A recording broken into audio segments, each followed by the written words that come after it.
base. That particular base, the way Pat Price described it, was somewhat similar to how you might look at the base in the Hollywood movie Men in Black, you know, the huge alien depot where all the different races go, and humans as well. Not quite, you know, I don't think he described it with quite the humor that you get in the movie, but in other words, a big transit point. And in fact, what Pat Price said to Puthoff about that base is when he was remote viewing it, they began remote viewing him, and he pulled away out of fear. So that's true. And that would seem to indicate to me that there is some level of collaboration and or control that is being exercised by them within our society. Pat Price, I think, was certainly murdered in the mid-1970s. I think there's no question about this. When people look into the circumstances of his death, it looked like he was poisoned with a cup of coffee in a Las Vegas hotel. In the early years of his administration, Ronald Reagan received a letter from Dr. Edward Teller, the father of the H-bomb. Teller asked Reagan to consider implementing the Strategic Defense Initiative, also known as Star Wars. In this letter, Teller warns that a menace greater than the nuclear arms race exists. It does not originate here on Earth, but comes from space itself. Was the Star Wars program, later begun by President Reagan, created to stop hostile aliens? But what must be recognized is that our security is based on being prepared to meet all threats. There was a time when we depended on coastal forts and artillery batteries because with the weaponry of that day, any attack would have had to come by sea. Well, this is a different world, and our defenses must be based on recognition and awareness of the weaponry possessed by other nations in the nuclear age. We can't afford to believe that we will never be threatened. There have been 2 world wars in my lifetime. We didn't start them, and indeed did everything we could to avoid being drawn into them. But we were ill prepared for both. Had we been better prepared, peace might have been preserved. Teller wrote a letter to President Reagan warning him about dangerous aliens, and he did it because he was probably blocked from having any direct communication with the president on the issue. Now, we know, according to the Serpo documents, that Reagan was probably briefed in 1981 on the aliens, but what they told him was kind of a nice story. I mean, he was told that 4 out of the 5 alien species we know about are friendly, and some of them might even help us if the bad ones went after us. And it may be that Teller knew more about how many hostile races were really out there, what their real objectives were, and he was trying to warn Reagan not to believe the guys that were telling him these airy-fairy, happy-go-lucky stories about the good aliens. Because I don't think anybody's going to help us if things get bad with the aliens at all. We're on our own, so we got to keep developing our own technology. These are stories that have come to us again and again and again. They've come to me, relating about individuals who look just like you and me, but are not just like you and me. Individuals who are intensely telepathic, who are associated with often the UFO phenomenon.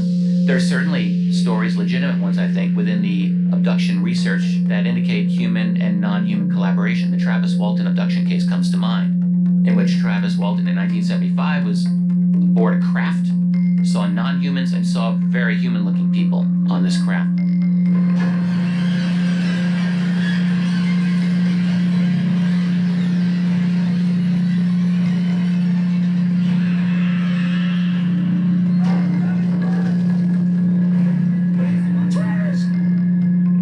There is every indication that ETs have been heavily involved in human existence ever since the dawn of hominids on this planet. Even going back to the anthropological start of humankind, there seems to be ET involvement because when we look at the work from the example of Michael Cremo of Forbidden Archaeology, we're seeing records and actual physical artifacts being dug up all over the Earth, suggesting intelligent beings have been visiting us for millions of years. Let's say we were an alien group and we were here on Earth. We don't look like the natives, but we have an interest in their civilization. We have an interest in monitoring. Maybe we even have an interest in managing them because we realize that they're shooting like this in terms of their technology and they're about to leap into our world whether we like it or not. So we might want to establish a presence and influence among them. We might want to have a base on their world for some reason. If we did, how would we do that? Well, we would have to have our own people who look just like them, our own fifth column. Is this really the case? I don't know that it's the case. I think you'd be foolish not to consider it as a reasonable thing. it actually works very well with the evidence that has come to me from a number of individuals who've had encounters, very highly strange individuals who just don't seem human like the rest of us. This suggests the possibility that we are being very carefully monitored and watched, and that certain interventions take place at certain times in order to steer our collective evolution along specific lines that appear to be desirable. Furthermore, as depicted in Hollywood films, it appears that there is a war taking place between positive and negative ETs, in which each side is attempting to steer human evolution for its own benefit. The negative side appears to be using Earth as a fear farm. In other words, they are siphoning energy from our fear, depression as an energetic substance. Whereas the positive ETs seem to be in alignment with the mystery schools to be more open, compassionate, and forgiving. This is a war that is still ongoing, and at this time the stakes are very high. The outcome is your own personal choice.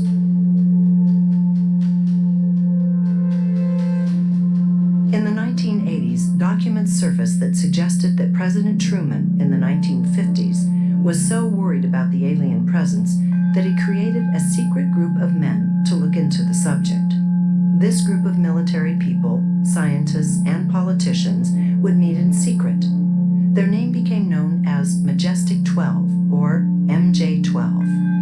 In the early 90s, there was a fairly prominent UFO researcher by the name of Bob Exler, and he was involved in a lot of different kind of investigative activities. One of the things that he did was he had a telephone conversation with former NSA director Bobby Ray Inman, who within the intelligence community is something of a legend. After Inman left the NSA and left U.S. formal government service, he became the leading executive of the SAIC, which is one of the major defense contractors, one of the top, most prestigious defense contractors in the nation. Bobby Ray Inman is, among almost anyone you can think of, very plugged in to what is going on with all kinds of realities, including the UFO reality.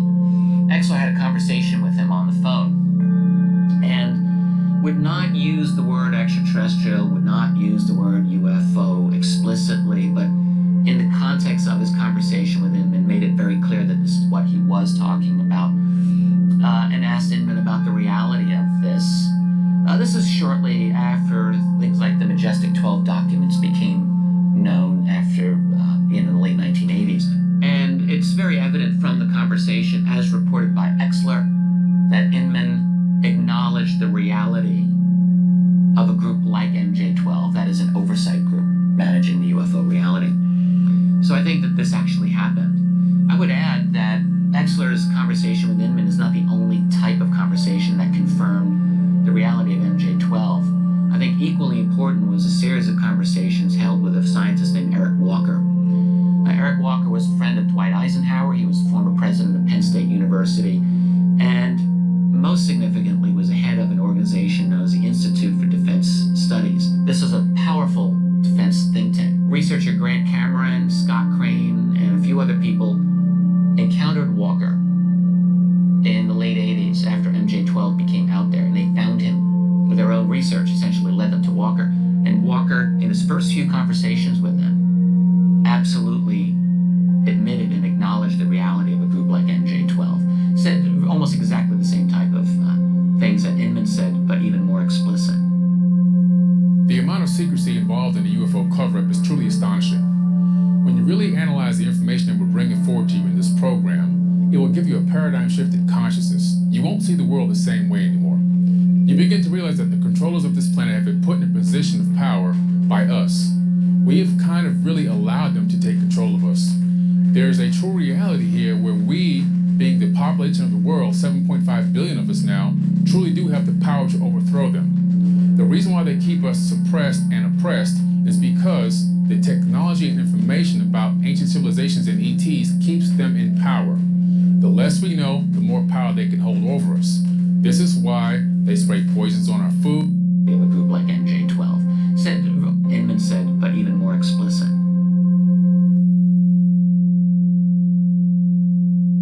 Almost exactly the same type of things that Inman said, but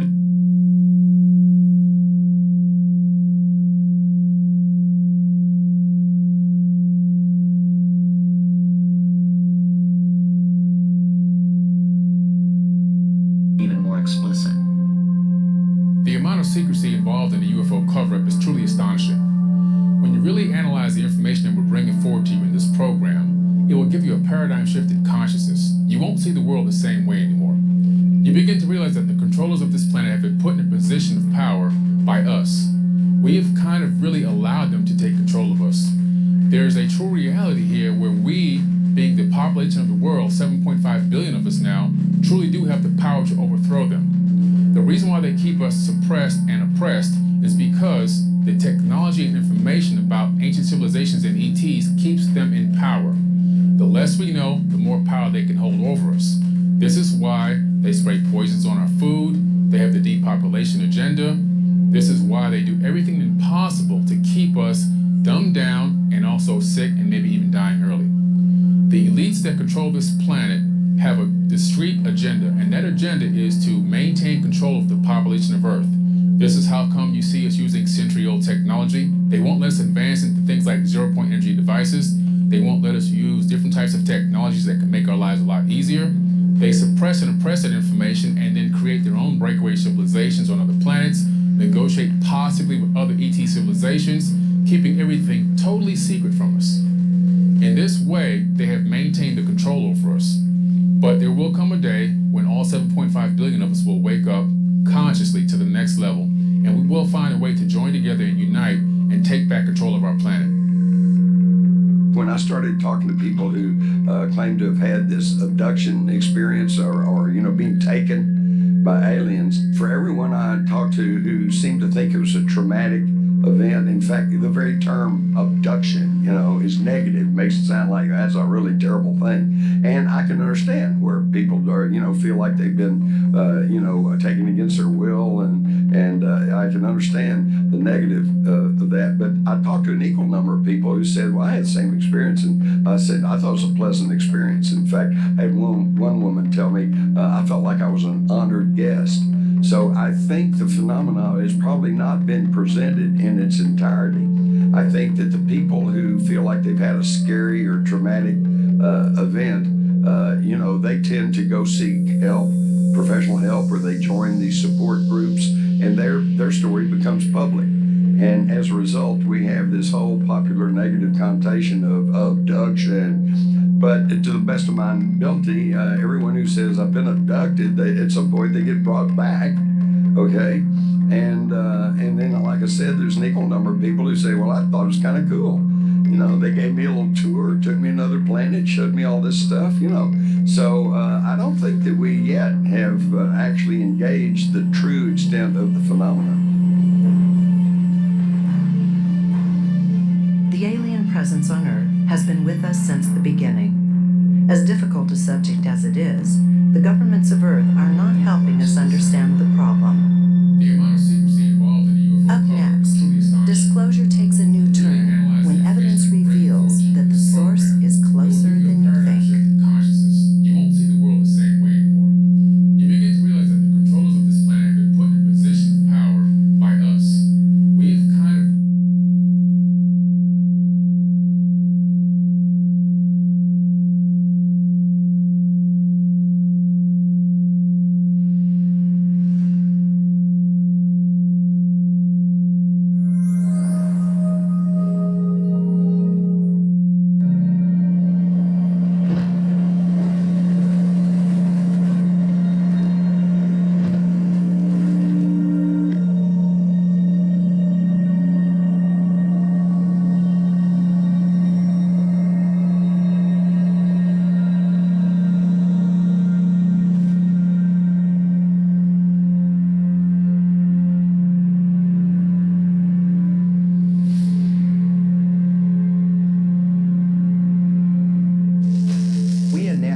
We're an incredibly unique organization. We're the only agency in the federal government that's responsible for the safety and well-being of people not only here on Earth, but off this planet. Think about the natural disasters that could occur in your area. Think about attacks that could come like 9/11 from outside forces, and talk to your family about your work and what they need to do to prepare for the unforeseen. On June 13, 2011, NASA's administrator Charles Bolden sends out an an emergency preparedness video to NASA employees. But what kind of natural disaster is he talking about? Some experts believe that this is just one of many hints NASA gives that there is more going on behind the scenes. The publicly funded NASA organization could be our largest database for the truth on the secret space program. NASA could very well be the biggest component of sort of this drip kind of disclosure, because the fact is that they don't cover everything up. I mean, they don't give you great, awesome pictures of the pyramids on Mars, but they give you pretty good ones. They give you ones you can work with. And they don't overtly admit anything on Mars or the moon is artificial, but they keep putting out pictures with this stuff in them. People always ask the questions, why Mars?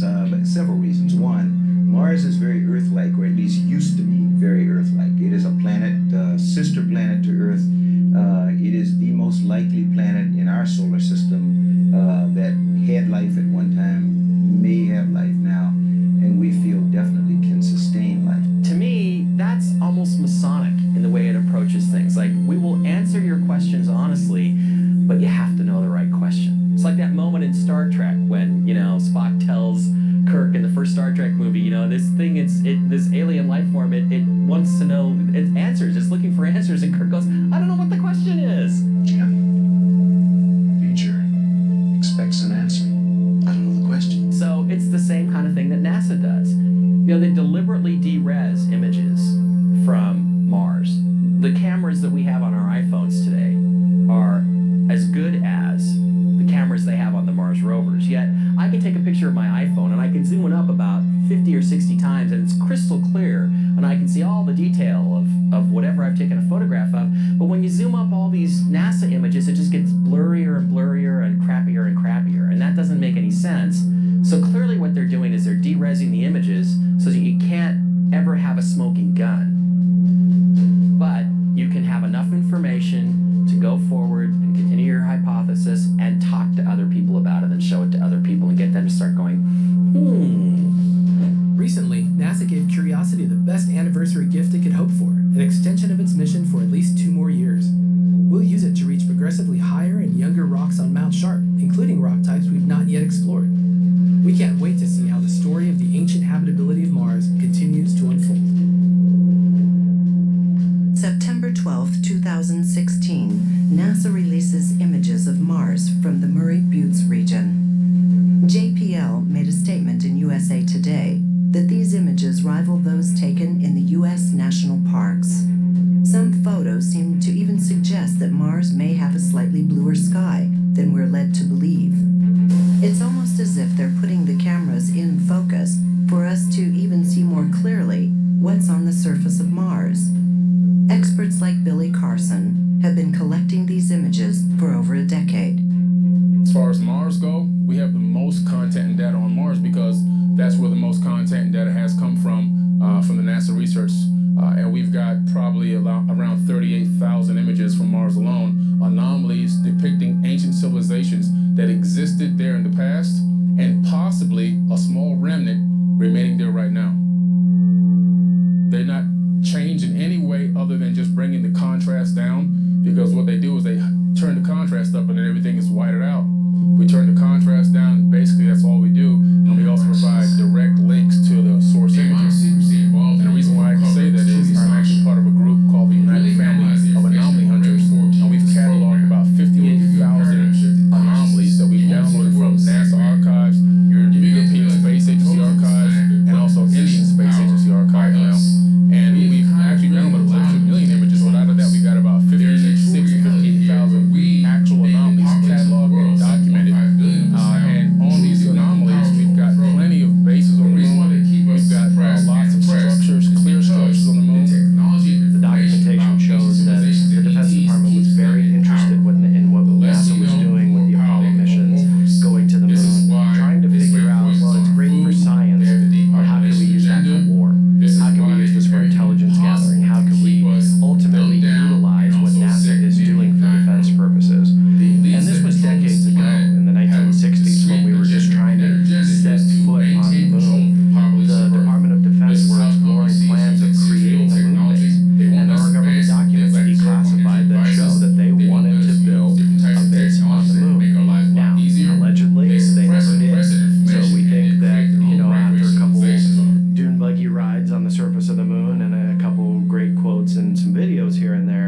ultimately we never went back. There absolutely could still be that connection between the space program and defense, because the defense really gets kind of into everything. They get their fingers on everything. And so it's pretty safe to say that they're still doing things that we don't know about. For example, the X-37B, it'll fly for over a year in orbit around the Earth, and yet the entire mission is classified. Now, why is that? What are they hiding in space? What are they trying to do? This is a space shuttle-like craft. It's unmanned, allegedly, but we don't know what the actual mission objective is. I've gone after documentation for it. I've waited about 1.5 years, 2 years. I'm still waiting for a response for them to process these FOIA requests to actually admit to what the objective is. But when you look at projects like that, there's quite a few that we can safely say we don't know about. So I would safely say that, yeah, NASA's involved with a lot of top secret programs that are defense related that we don't know about. September 14th, 2016, CNN released an exciting interview with Tori Bruno. You know, I have a vision within just a couple of decades where there's going to be over 1,000 people living and working in space. This is Tori. He runs United Launch Alliance, also known as ULA. For the past decade, ULA has been responsible for 80% of U.S. rocket launches. Today, they're planning for the industry's next big challenge, living in space. Researchers uncovered that ULA has 95 satellites that provide critical capabilities for troops in the field and, according to their website, quote, unlock the mysteries of our solar system, unquote. Bruno is not only the president and CEO of ULA, but prior, he was vice president and general manager of Lockheed Martin Strategic Missile Defense Systems. He is also a recipient of the Order of Merit of the Sovereign Military Order of the Temple of Jerusalem. In retrospect, Bruno and ULA would be the perfect pair to launch rockets into space. The big question is, where is NASA in all of this? Well, I have a strong interest in false flag phenomenon. I believe that we live in an era of false flags.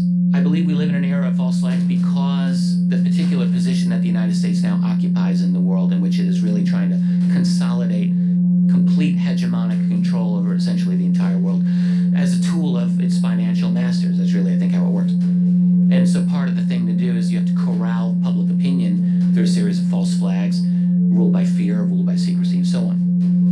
While the ULA is successfully disclosing their plans for building living arrangements in space, is it possible that factions of NASA are disclosing, quote, mysteries of the solar system, unquote, for us to figure out the truth on our own? If this information is true, then throughout the years of the secret space program, the information to the public needed to be a slow release. The Brookings Institution at the end of 1960 issued a report that discussed essentially what would happen to human civilization if we discovered intelligent life. What would the implications be for human civilization? There were a lot of perceptive things about this report, in fact. I think the main thing that it indicated was that we ourselves would be in danger of a certain level of dissolution of the coherence of our own society in the event that we discovered extraterrestrial life. I mean, think about how during the age of European exploration of, say, Africa, when they would encounter very technologically primitive